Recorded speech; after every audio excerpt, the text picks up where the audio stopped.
Hello tout le monde, je vous retrouve aujourd'hui avec un deuxième épisode de la vidéo que je vous ai sortie il y a quelques temps. C'est une série que j'avais créée où je l'avais intitulée Tu te maquilles toujours pareil parce que je n'ai absolument pas trouvé de nom à cette série. C'est en fait une série que j'ai lancée pour me forcer à changer des tons que j'utilise d'habitude sur mes yeux. Parce que je suis toujours dans les tons bronze, marronné, doré, etc. Et vous en aviez un petit peu marre. Du coup la dernière fois je vous ai fait un make-up vert et aujourd'hui ça va être un make-up violet. Et n'hésitez pas à me proposer une autre couleur pour un autre make-up, rouge, orange ou n'importe. Du coup c'est parti pour l'épisode violet, il faut vraiment que je trouve un nom à cette série. Si vous avez une idée, n'hésitez pas à me le dire. En gros c'est un maquillage qui change complètement de ce que je fais d'habitude et j'oublie mon maquillage de d'habitude. Bref, c'est parti.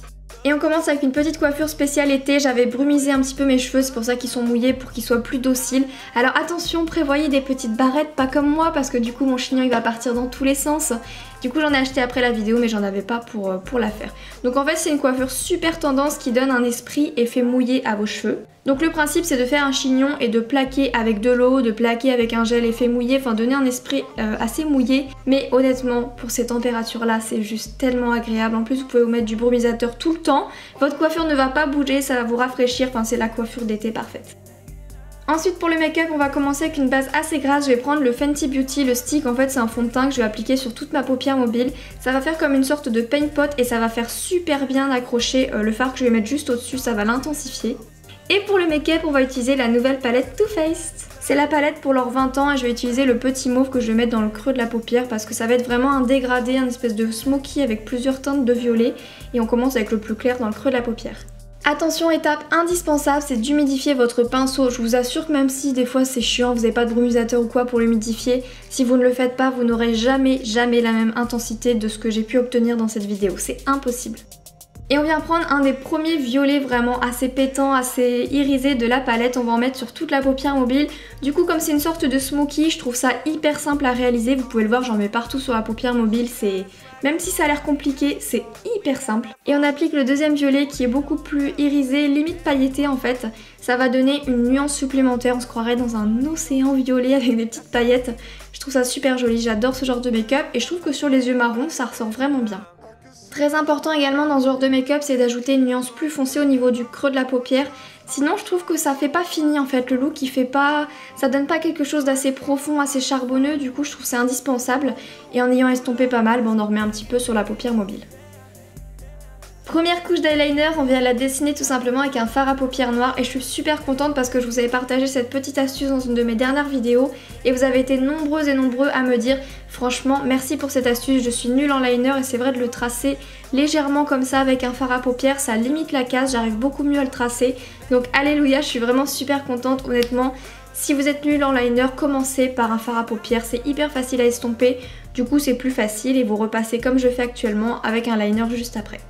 Pareil dans ce genre de make-up c'est quasiment impossible de ne pas faire des cheveux, du coup j'en enlève quelques-unes mais ça va, il n'y avait pas non plus énormément, mais c'est pour ça que j'ai préféré faire mon teint complètement après. J'ai rien du tout ni fond de teint, comme ça au moins ça n'enlève rien, c'est parfait. Je recourbe mes cils et je vais me mettre une bonne couche de mascara que je viendrai réintensifier un peu plus tard dans la vidéo parce que je mets toujours 2-3 couches en fait de mascara. C'est obligatoire sinon mes cils ils sont quasiment inexistants. On intensifie toujours ces pinceaux en l'humidifiant légèrement et on vient utiliser la petite couleur qui est un peu plus mauve lilas, plus claire. Et je trouve ça super joli d'utiliser un fard dans les mêmes tonalités, couleurs que le make-up mais plus clair dans le coin interne. Et comme je le trouvais pas encore assez clair, je voulais vraiment un point lumineux, j'ai décidé d'utiliser ce petit blanc, c'est un highlighter de chez Dior et je le mixe un petit peu aux deux. Du coup c'est plus lumineux et je préfère, je trouve ça plus joli. On utilise ce même blanc sous le sourcil, on va l'utiliser également comme highlighter parce que même si j'adore l'highlighter doré, là ça aurait pas été avec le violet, enfin le blanc ressort beaucoup mieux, je trouve que ça met beaucoup plus en valeur le violet. Et enfin je peux vous faire la démo de mon nouveau fond de teint Dior Backstage, donc il y a deux petites consignes à respecter je trouve pour que son utilisation soit parfaite. Premièrement il faut bien l'agiter, il faut bien le secouer sinon le rendu sera différent. Et deuxièmement il faut utiliser un pinceau. J'ai utilisé un Beauty Blender, le rendu mais c'est pas du tout pareil. Le rendu est tellement beau avec un pinceau que ça serait dommage de s'en priver. Et au niveau de la teinte, comme vous pouvez le constater, c'est exactement ce qu'il me faut. C'est le 1.5 neutral, donc c'est tout simplement une teinte beige, donc elle est parfaite. Le rendu est quasiment invisible, ça me fait une super belle peau, une peau de poupée mais invisible. On dirait que j'ai absolument rien sur le teint. C'est vraiment un coup de cœur pour moi. Ensuite on passe à l'anti-cerne et je trouve que le fond de teint couvre tellement bien que vous voyez au niveau de mes cicatrices d'acné j'en remets pas spécialement alors que d'habitude j'en mets tout le temps. Parce que voilà, je trouve qu'il est assez couvrant et que le rendu est tellement joli que j'ai pas envie de le gâcher en mettant autre chose. Donc voilà. Ensuite je viens utiliser ma nouvelle poudre à la noix de coco de Marc Jacobs. Je l'aime vraiment beaucoup parce que contrairement aux autres que j'utilise, elle n'est pas blanche. Elle n'est pas trop claire, pas trop foncée et elle a un petit peu de jaune. Elle est même, oui, plutôt pas mal jaune. Du coup elle est lumineuse mais elle fait pas un truc blanc sous les yeux donc elle est vraiment parfaite. Ensuite on vient sculpter le teint avec le Milk Chocolate de Too Faced, donc vraiment assez légèrement mais c'est quand même important de le faire parce qu'on a un make-up assez chargé donc faut pas que le teint soit fade, faut qu'il y ait vraiment un beau teint quand on a des yeux aussi chargés sinon ça va faire ressortir un petit peu les défauts. Du coup on creuse et on sculpte un petit peu le visage. Au niveau du blush j'ai décidé d'en prendre un petit peu corail mais je vais pas en mettre beaucoup parce que je trouve que le orange et le violet ça s'associe très bien mais faut pas non plus trop pousser ces deux couleurs assez fortes donc mollo. Je viens réchauffer mon teint avec un de mes fards préférés de la palette de chez Dior, c'est le marronné bronze.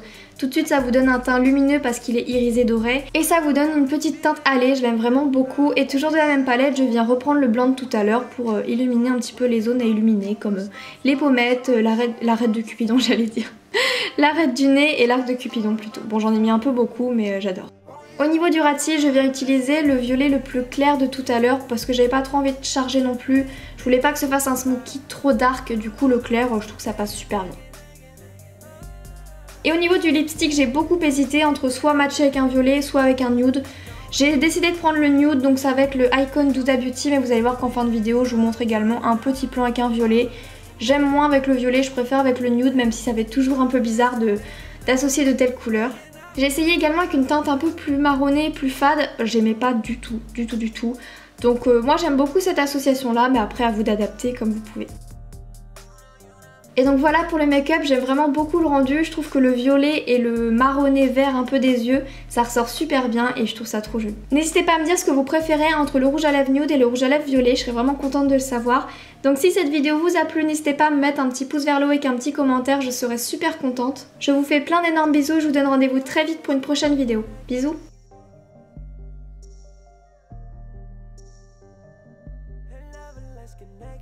Loving, let's get naked, naked.